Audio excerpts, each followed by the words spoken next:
طرف اس کے دفاع میں آیا، مفتی فضل ہمدرد نام ہے اس کا، وہ اس کا دفاع کر رہا تھا، تو اس کے بیان کو میں نے، اس کی کلپ کو تھوڑا سا میں نے سنا، اس نے فوراً یہ بات کی کہ حقیقت میں گستاخ تو مفتی طارق مسعود صاحب گستاخ ہیں، اور بھائی گستاخ مفتی طارق مسعود صاحب ہیں، ان سے اگر غلطی ہوئی، کوتاہی ہوئی، انہوں نے اس کی وضاحت کے ساتھ معافی بھی مانگی، اللہ سے بھی انہوں نے معافی مانگی، لوگوں سے بھی انہوں نے معافی مانگی، لیکن تو آئے دن ان کا نام لیتا ہے، تو آئے دن ان پہ ویڈیوز بناتا ہے، تو آئے دن ان کے متعلق یہی گفتگو کرتا ہے کہ اگر آپ نے پکڑنا ہے تو اس کو پکڑو۔ تو میں آپ سے یہ گزارش کرتا ہوں، یہ کہنا چاہتا ہوں کہ آپ ان کا راستہ چھوڑ دیں، آپ ان کے متعلق گفتگو کرنا چھوڑ دیں، آپ ان کے متعلق جو باتیں کر رہے ہیں آپ کو یہ زیبا نہیں ہے، آپ اس شخص کے ماضی سے آپ خوب واقف ہیں، آپ اگر شہرت چاہتے ہیں کوئی اور راستہ اختیار کریں، شہرت آپ کو مل جائے گی اگر مفتی طارق مسعود صاحب کا نام آپ نہ لیں۔ دوسری بات یہ ہے، مفتی طارق مسعود صاحب ایک عالمی مبلغ اس وقت بن چکا ہے، اور اللہ تعالیٰ نے ماضی کے اندر ان کی پیدائش سے لے کر، ان کے خاندان سے لے کر، اور میرے تو جتنا میرا اندازہ ہے شاید ان کی نسلوں سے لے کر آج تک ان کی نسلوں میں کوئی گستاخ نہیں گزرا، ان کے خاندان میں کوئی گستاخ نہیں ہوگا، اس کی ماضی جو ہے ساری دین کے کاموں میں گزری ہے، علم کے کاموں میں گزری ہے، اور اساتذہ اور شاگردی کے کاموں میں گزری ہے، مدارس میں گزری ہے، بہرحال۔ لیکن یہ جس کا دفاع تو کر رہا ہے کہ یاسین قادری کا، اس کا ماضی اگر آپ دیکھیں تو اس کے ماضی کو اور اس کے ماضی کو اگر ملایا جائے تو اس کے ماضی میں کئی گستاخیاں اس سے پہلے یہ کر چکا ہے، اور کئی صحابہ کرام کی گستاخیاں یہ کر چکا ہے، اور پھر اس نے تشبیہ دی، مثال دی اس انداز میں کہ عورت کو اگر خاوند طلاق دے دے تو طلیق ہوتی ہے، طلاق ہوتی ہے، فلاں ہوتی ہے، اس کی کیا حیثیت ہوتی ہے، یہ وہ، اور بھائی فکر کر اپنے ایمان کی، فکر کر اپنی اولادوں کے ایمان کی، فکر کر تو اپنے والدین کی ایمان کی، اپنے خاندان کے ایمان کی، ان لوگوں کی فکر ایمان کرنے کی، ان لوگوں کے ایمان کی فکر کرنا تو چھوڑ دے جو پاک پیغمبر کے شاگرد ہیں، ان لوگوں کے ایمان کی فکر کرنا تو چھوڑ جو انہوں نے رات دن پیغمبر سے پڑھا ہے، رات دن پیغمبر سے سیکھا ہے، رات دن پیغمبر کا دیدار کیا ہے، رات دن پیغمبر کے ساتھ جو چلے ہیں، اٹھے ہیں، بیٹھے ہیں، ہاتھ ملائے ہیں، دل لگائے ہیں، اور سینے سے ایک دوسرے کے ساتھ وہ لگے ہیں، ایک دوسرے کا دیدار کیا ہے، براہ راست پیغمبر کے وہ شاگرد ہیں، اگر شاگردوں پہ تو اٹیک کرتا ہے تو گویا کہ براہ راست اس وقت ان کے استاد پہ اٹیک کر رہا ہے۔ تو اس لیے فکر اپنی کر کہ اپنا تو خود کتنا پانی میں ہے،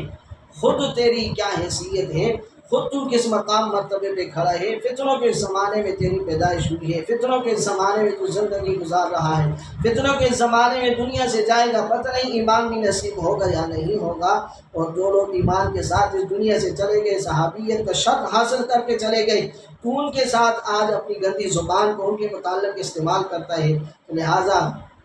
اس سے باز آ جا، توبہ کر، استغفار کر، اللہ سے معافی مانگ، اور جن لوگوں کے سامنے تو نے یہ بات کی ہے میڈیا پہ آ کے تو بھی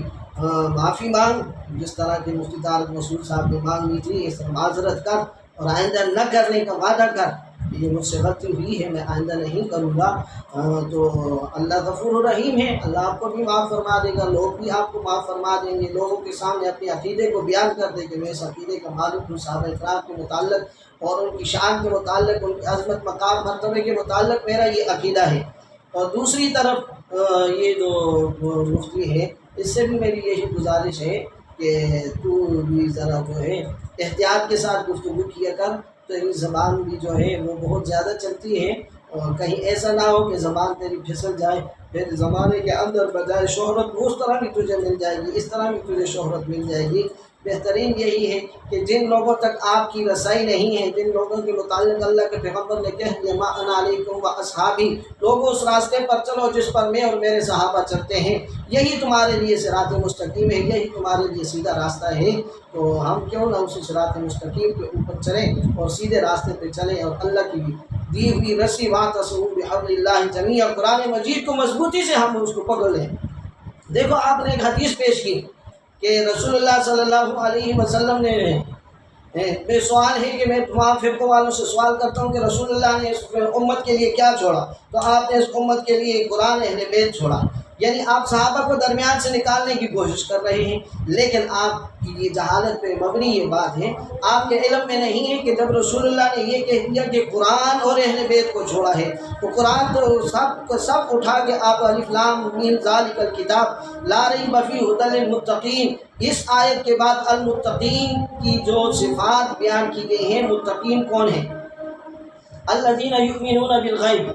وَيُقِيمُونَ الصَّلَاةَ وَيُؤْتُونَ الزَّكَاةَ وَهُمْ بِالْآخِرَةِ هُمْ يُوقِنُونَ، یہ ساری جو صفات بیان کی گئی ہیں، ان میں سب سے پہلے ان صفات کا مالک جو ہے وہ صحابہ اکرام ہیں۔ متقون صحابہ اکرام، مفلحون صحابہ اکرام، مؤمنون صحابہ اکرام، حقہ صحابہ اکرام، لہم قلوب للتقوی صحابہ اکرام ہیں۔ یہ ساری قرآن مجید گویا کہ اللہ کا پیغمبر دوسری طرف یہ کہہ رہا ہے کہ میں تمہارے سامنے صحابہ اکرام کی صفات، ان کے اعمال اور اپنے اہل بیت چھوڑ کے جا رہا ہوں۔ اور دوسری بات، ایک آدمی نے یہ کہا تھا کہ بھئی دیکھو اہل بیت ہم دل و جان سے ان پر ایمان بھی رکھتے ہیں، محبت بھی کرتے ہیں۔ ان صحابہ اور اہل بیت سے جو آدمی محبت نہیں رکھتا، صحابہ اہل بیت سے جس آدمی کے دل میں بغض ہو، حسد ہو، کینہ ہو، ذرہ برابر بھی اس شخص کا ایمان کا مسئلہ ہے۔ وہ آدمی مسلم مومن نہیں ہو سکتا جب تک کہ صحابہ و اہل بیت کے ایمان پر کامل محبت کے ساتھ ایمان اور ان کو ذریعہ نجات نہ سمجھتا ہو۔ اگلی بات یہ ہے کہ ایک آدمی نے یہ سوال کیا تھا کہ صاحب